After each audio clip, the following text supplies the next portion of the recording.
My name is Bernadette McAllister, and I was 13 years old in May of 1963. I lived in the community of Riley in Birmingham, Alabama. Now, I obeyed the law, and the law was very strict about colors mixing with white people in those days.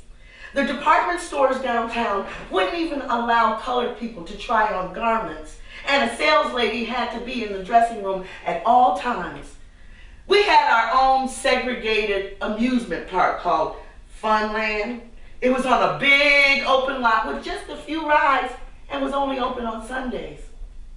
In church, new words were being whispered. Civil rights, voters' rights, integration. There were leaders of our church who opposed segregation and spoke openly about it.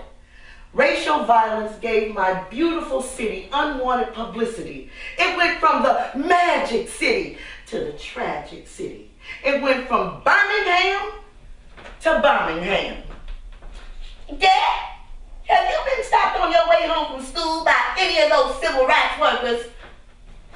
No, my dear. Good.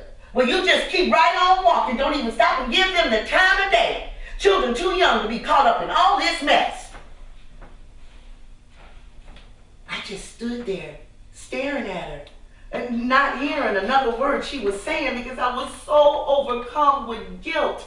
Not because I had been listening to those civil rights workers and taking time to read their flyers, but because I had just told my mother a lie. I had never told my mother a lie before. She was a nurse at the hospital and would often come home tired. And in those days, children were taught not to give their parents a hard time. But yet, I felt in my heart that I wanted to go to the demonstration. Everybody else would go. It'd be like a field trip. That's what a friend said.